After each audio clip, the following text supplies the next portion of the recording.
Hello students, today we will be learning about the objectives of financial management. In our earlier lecture we had learned about what is financial management, and we learned that financial management is concerned about optimum procurement as well as optimum utilization of funds. In an organization, when we see that finance is something which is required at each and every step of conducting business to see that the business is carried out smoothly, there is need to manage the funds in the proper manner in such a way that the funds, once it is invested in any, you may say, project that gives good returns to the organization and the financial fortune of the business, that is always favorable. The business benefits, those who have invested, the shareholders, they get good return from business, and in this way there can always be growth and prosperity in business. Totally it depends upon the financial management decisions which is taken inside the organization. That is why we are going to learn about the objectives of financial management. Now, when we will be learning about the objectives, this question, objective of financial management, that may be put in 1 mark question, or it may be put in more than 1 mark question. It may be 3 marks or 4 marks also. So if generalized 1 mark question is put about the objective, that means focus should be on the prime objective of financial management. And what is the prime objective of financial management?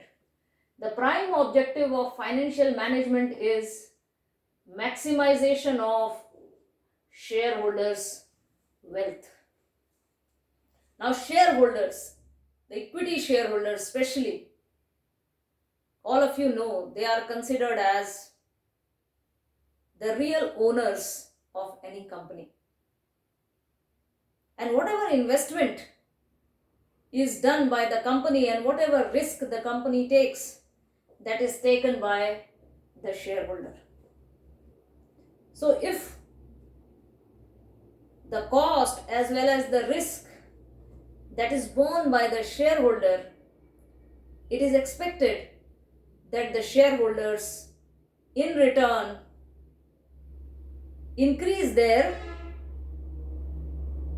you may say, wealth, or they increase their net worth.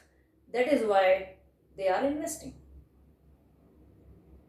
That is why they are taking that much risk. That is why they are arranging for the funds to be invested in different projects so that they get good returns. That is why it is said that the main objective or the prime objective of financial management decision is to increase or maximize shareholders' wealth. Shareholders, they invest, but they do not make any decisions. We have learned in the company form of organization what happens. There is difference between management and owners. Shareholders, they are the owners. Their role is to arrange for all the resources, whatever is required to run the organization. And the management lies in the hands of the board, which includes different levels of management.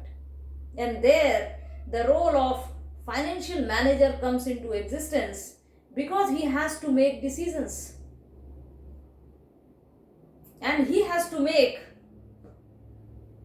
when we say financial decisions, that means basically we will be learning later on in detail that a financial manager has to make 3 different types of decisions. about the management of finance. But in whatever way the decision is being taken by the financial manager in the organization, if those decisions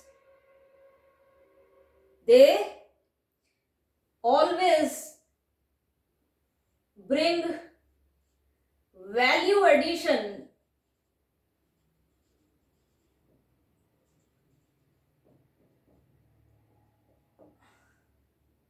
to the funds which is being raised and is invested, it is always considered to be a good financial or a sound financial decision, because if value addition takes place to the wealth which has been invested by the shareholders, that means the increase in the shareholders' wealth is happening in the organization. And if that increase in the shareholders' wealth is happening in the organization, then the purpose of the financial management is solved. Otherwise, if no value addition takes place by the decisions which is being made by the financial manager in the organization, we see that it is not considered as a sound financial management decisions. Those decisions may be in the form of investment decisions, those decisions may be in the form of financing decisions, and those decisions may also be in the form of dividend decisions. These are the three types of financial decisions which the financial manager has to take in any organization. We will be learning about these three types of decisions in detail. But these decisions, whenever the financial manager takes in the organization, investment decisions, financing decisions, as well as dividend decisions, it should be taken in such a way that whatever investment is being done by the company, the return on investment is always greater than the cost of investment. So if return is always greater than cost of investment, that means value addition is taking place in the wealth of shareholders. Financing decision is related with the sources from where the fund is raised. So this is another type of decision which the financial manager has to take in the organization. So this decision should also lead to value addition. And value addition can take place in an organization in case of financing decision only when the source from where the fund is availed, that is cheapest source,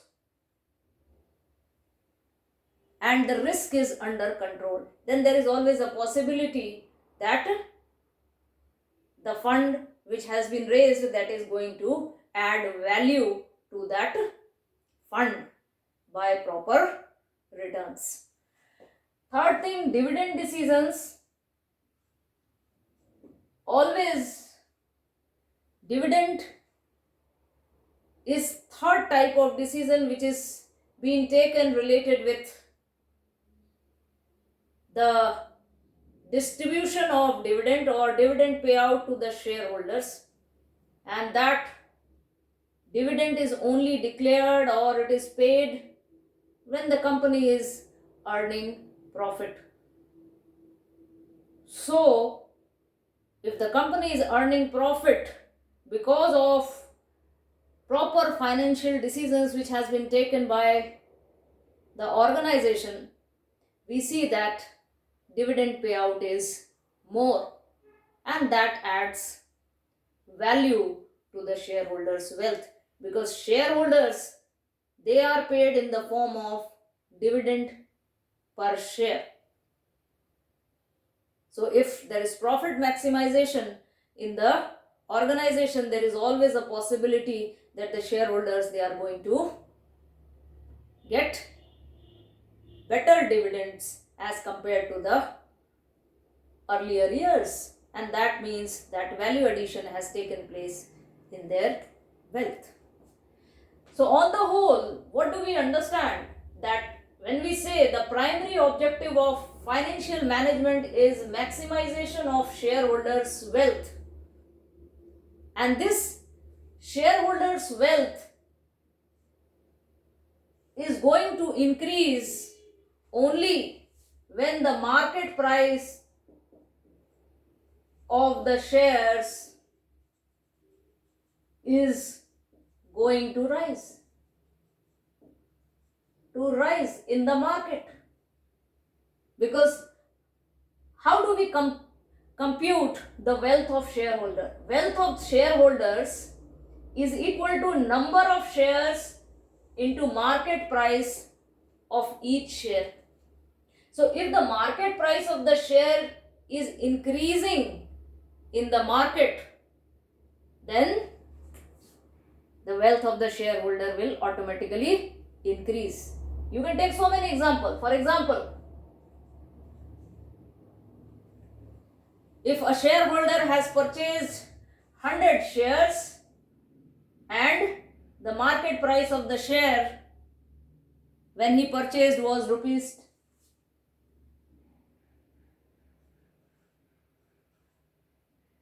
at the rate of rupees 10, that means the value of the share when the purchase was made was rupees 1000. And if in future we see that the share prices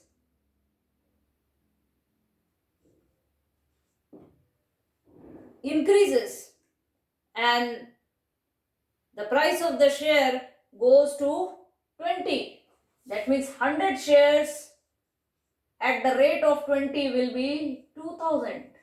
That means once the share that was purchased or investment was done by the shareholder in the company, the cost of shares or the price of share was 1000.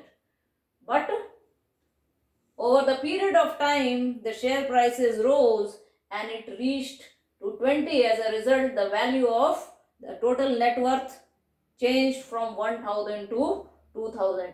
And this shows the increase in the market price of shares. That is why we see that the wealth of the shareholder is rising, and that is always considered to be favorable situation for any company, for any organization, because there is always safety of funds.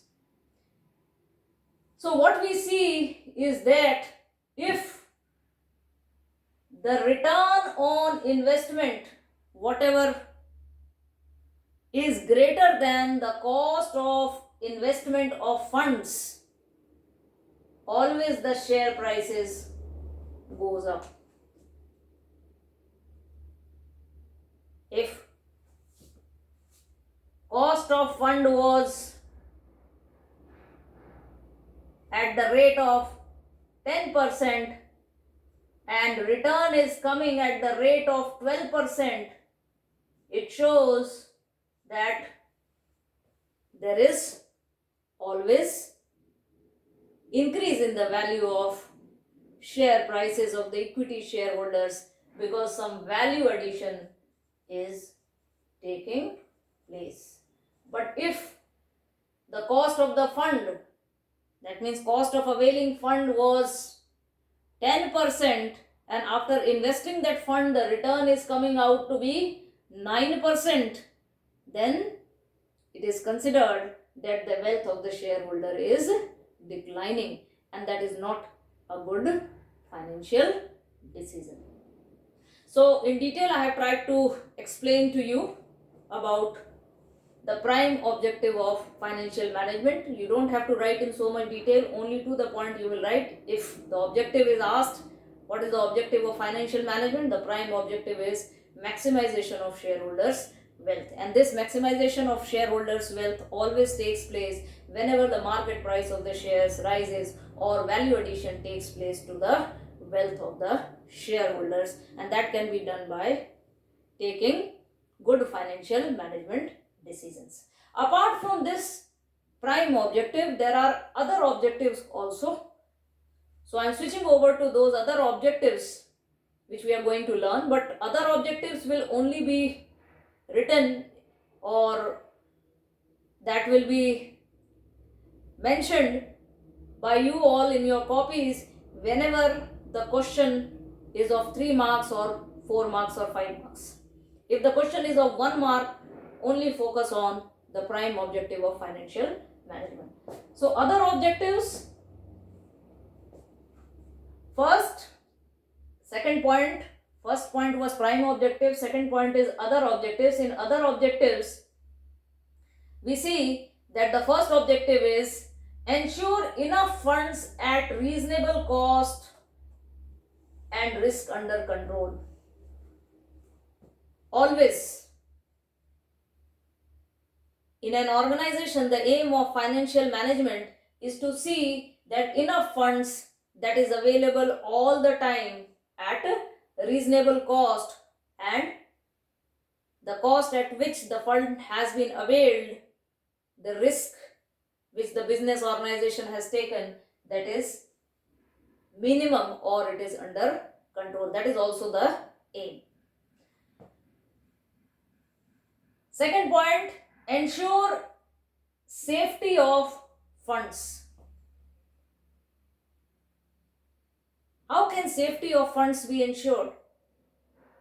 By allocating the funds to most profitable ventures and creating proper reserves every time in the organization for utilizing it whenever it is required. So enough availability of funds at reasonable cost. Second is safety of funds.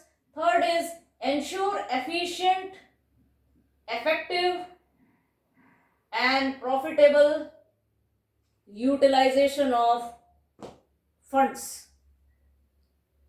Whenever the funds are raised, it has to be raised in such a manner that return, and raised and invested in such a manner that return on investment is always greater than cost of investment.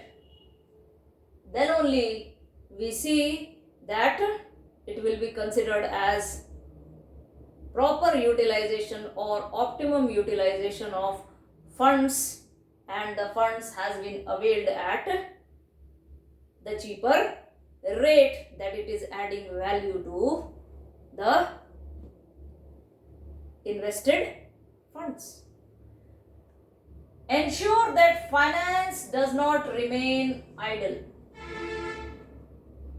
Always, financial management decision should aim that there should not be excess funds raised in the organization, because if excess funds or the funds, when if raised and it is unutilized, that means it is wastage of funds. So this should also be taken into consideration. These were the other objectives. And the third category of objective is profit maximization. My dear student, just keep this in mind. I have written to one was wealth maximization, prime objective. We have taken other objectives in which we have taken 4 points, and then we are learning about the third objective, and that is profit maximization. Now each and every organization's aim is to maximize profit, because unless and until there is profit in the organization, the shareholders will not be paid dividend. Dividend is always paid, just keep this in mind, dividend is always paid out of profit after tax. It is the proportion of profit which is paid to the shareholders after deducting tax. So if there is no profit, and not only present year's profit, but also we see that earlier year's earning is also taken into consideration for you may say deciding the percentage of dividend which will be provided to the shareholders. If the earning potential of the organization is good and its profit earning capacity is increasing every year, then there is always a possibility that the organization will pay higher dividend. So profit maximization should also be the aim for which the management takes decision to utilize the fund so that maximum dividend can be given per share to the equity shareholders or to the preference shareholders, those who have taken the risk to invest in the shares of the company. That is why there is need for profit maximization. Now, because we have made two different points, one was wealth maximization and another is profit maximization, here we complete the objective of financial management. But we have to understand the difference between the objective of profit maximization and the objective of wealth maximization. Let us understand the difference on some points of basis of difference. So on the basis of meaning, I have made 4 columns: serial number, basis of difference, then profit maximization objective and wealth maximization objective. Always the difference has to be written on basis. So on what basis there is difference between wealth maximization and profit maximization? Let us understand it. The first basis is on the basis of meaning. Profit maximization objective is to maximize dividend per share, and dividend per share can only be maximized when there is maximum profit. That is why the aim is to maximize profit, because more is the profit earned continuously every year by the organization, there is chance to maximize dividend per share also in the organization. Otherwise, it is difficult.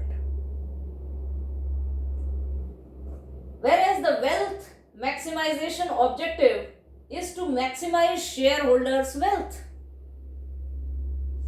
And shareholders' wealth, we have learned, can only be maximized by maximizing the market price of the share. When there is increase in the market price of the shares, then only there is increase in shareholders' wealth. Second point, on the basis of perspective, profit maximization objective has a short-term perspective, whereas wealth maximization objective has a long-term perspective. Long-term, and here it is short-term. Third point, means. We see that we have learned that profit maximization objective is short-term. Many times by using unfair means, the company tries to inflate its profit in the short term. It may be by paying less wages, less salary, by compromising on the working conditions, the facilities which is given to the employees in the organization, or compromising with the quality of the materials which is being used. So in this way we see that, or you may say compromising with the different types of essential requirements sometimes which the company should provide to the employees who are working in different work situations, that is not being given. It tries to save that amount or that money. So there can be different unfair ways through which the company may try to show its higher profit or inflate its profit by sacrificing the interests of the employees or the work in the organization, and that may lead to profit, but that is not actual profit. Whereas when we talk about wealth maximization concept or wealth maximization objective, it is a true reflection of prosperity. Wealth maximization will only take place, the market price of the share will only rise when proper financial management decision has been taken. Otherwise, it is not going to rise. So, it is the true reflection, and if it rises, then it always ensures economic interest or economic well-being or welfare, economic welfare of the society. So, if profit max is increasing, it may or it may not be true profit, or by the means through which the profit has been generated. That point. Scope, fourth point is on the basis of scope. We see that profit maximization objective has narrow scope, whereas wealth maximization objective has wider scope. And approach, profit maximization objective was a traditional approach. Nowadays, this approach has changed from profit maximization to wealth maximization, and that is why wealth maximization is considered to be modern approach of the objective of financial management. With this, we have completed this very small topic of financial management. You have to just memorize the points, because in the exams points are only important, that will be noticed if you have written it properly. With this, we have completed this. Next, we will be learning about the financial decisions, which very briefly I had tried to explain it to you just now also, but in detail we will be learning about the various types of financial decisions which the financial manager has to take in the organization and the factors affecting those decisions in the next class. Till then, thank you all of you.